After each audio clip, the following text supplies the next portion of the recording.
उसके अनुसार मीटिंग जैसे चली हुई है, जैसे आदरणीय उसके लिए हम अवश्य प्रबंध करेंगे।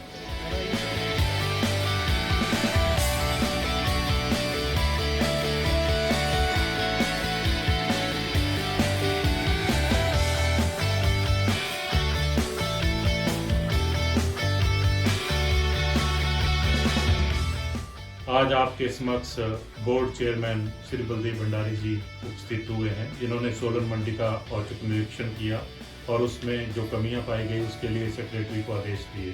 तो भंडारी सर से हम पूछना चाहते हैं कि मटर का टोटल कारोबार इस वर्ष कितना हुआ?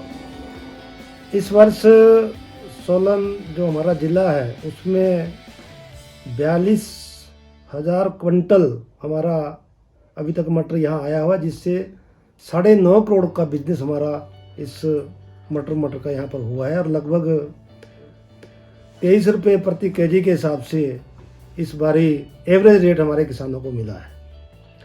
पिछले वर्ष 27,000 क्विंटल माल आया था और लगभग जो एवरेज रेट था वो 28 रुपये केजी रहा था। कुल कारोबार 8.5 करोड़ हुआ था।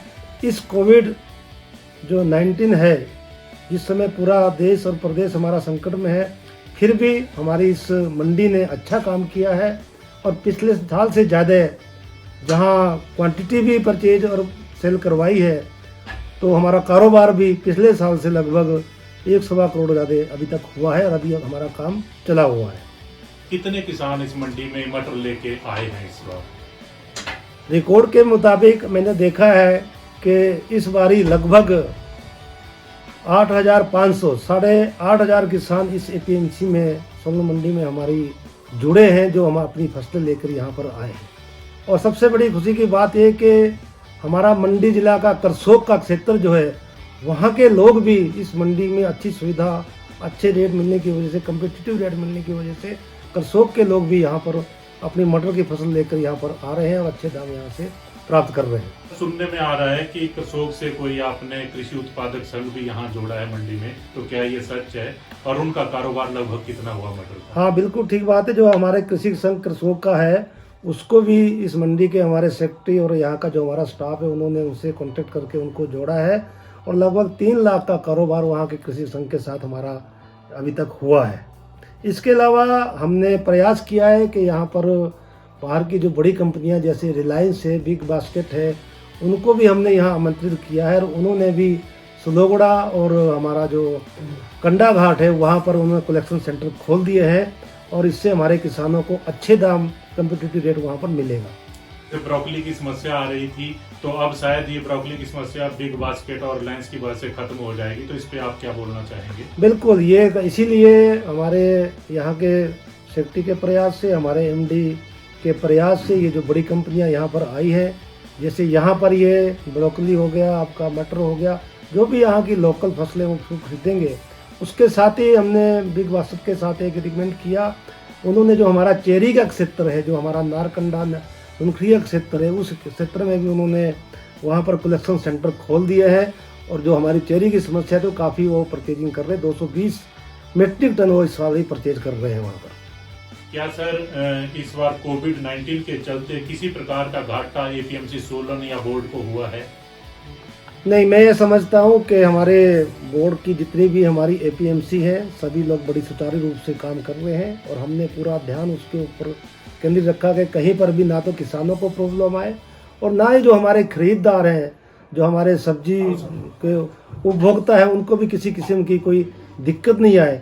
इसलिए हमारा जो काम है वो हमारी एपीएमसी का लगातार ठीक से चलता रहा और मुझे इस बात की खुशी है कि हमारी एपीएमसी के सारे कर्मचारी, अधिकारी, हमारे आड़ती, उनके साथ के जो स्टाफ है, वो सभी लोग इस कोविड-19 में भी अपनी जान को रिस्क में डालकर लोगों की सेवा कर रहे हैं। आप सब कृपया बताएं कि सरकार किसानों के लिए या कोविड-19 को रोकने के लिए मंडियों में क्या क्या सुविधा दे रही है, क्या क्या प्रयास? देखिए, वैसे तो केंद्र सरकार ने पहले ही एक एडवाइजरी जारी की थी कि जो भी कृषि संबंधी जो भी गाड़ियां उसमें यूज होती है उनके लिए कोई पास की आवश्यकता नहीं है, लेकिन फिर भी कंट्रोल करने के लिए हिमाचल सरकार ने पास का सिस्टम रखा है। उस पास को ई पास के द्वारा भी पास दिए जा सकते हैं और हाथ से मैनुअल भी उसके बनते हैं। उसके लिए सब लोगों को जिन्होंने पास के लिए अप्लाई उनको पास दिए जा रहे हैं, किसी किस्म की कोई दिक्कत नहीं आ रही है। इसके साथ ही सरकार ने ये भी आदेश दिए हैं और हमने उसको पूरा पालना किया है हमारी APMC ने, कि सारे जो भी इसके अंदर हमारे ट्रांसपोर्टेशन के लोग जो आए, ट्रांसपोर्टर आए या आपकी गाड़ी आए, उनको सैनिटाइज किया जाए, वो मास्क लगाए और जो हमारा सोशल डिस्टेंसिंग का जो रखा गया है उसका पूरा पालन करें। तो उसके लिए हम जो हमारी APMC है लगातार उसके ऊपर खरा उतर रही है, पूरा प्रयास कर रही है कि सोशल डिस्टेंसिंग पूरी रखी जाए। थर्मल स्कैनिंग शुरू हुई है APMC सोलन में और मंडियों में कहीं? देखिए, आज ही मैं वैसे अचानक इस चेकिंग पे आया था, लेकिन आज यहाँ के हमारे चेयरमैन संजीव कश्यप जी और रविंदर जी ने कल से मैं बात की कि हमने यहाँ पर थर्मल स्कैनिंग शुरू करनी है, तो आज मैंने उसकी शुरुआत कर दी है। कल से जो भी इस APMC में जो भी कोई चाहे व्यापारी आए, कोई आड़ती आए या कोई भी किसान आएगा, उसकी पहले थर्मल स्कैनिंग होगी। उसके बाद ही अगर उसका टेम्परेचर ठीक पाया जाता है तो उसको यहाँ हम एंटर करने देंगे। अगर वो खतरे में है तो उसको अपना जो एडमिनिस्ट्रेशन है उसके सपोर्ट हम कर देंगे। अंत में सर एक संदेश आप हिमाचल प्रदेश के किसान, बागवानों, आड़तियों के लिए दें कि किस प्रकार से वो कोविड-19 के प्रति सचेत रहें। मेरा इस कोविड-19 में प्रदेश के लोगों से, अपने किसानों से यही आग्रह है कि आप किसी बात की चिंता ना करें। आप जो भी आपकी उपज हो उसको APMC तक लाएं, लेकिन जो सरकार के निर्देश है, आदरणीय जयराम ठाकुर जी उनकी सरकार के आदेश हैं कि आप इसका पूरी पालना करके सोशल डिस्टेंसिंग रखें, मास्क लगाएं और सैनिटाइजर का भी पूरा ध्यान रखें। तो जो आदेश सरकार के हैं उनकी हम पूरी पालना करते हुए, किसी किसान को कोई फिक्र करने की आवश्यकता नहीं है। उनके लिए हमारी जो APMC है, हमारा जो बोर्ड है, लगातार खड़ा है। कभी भी कोई कहीं प्रॉब्लम आए वो हमारे MD से, हमारे से बात कर सकते हैं और हम उनकी पूरी मदद करेंगे।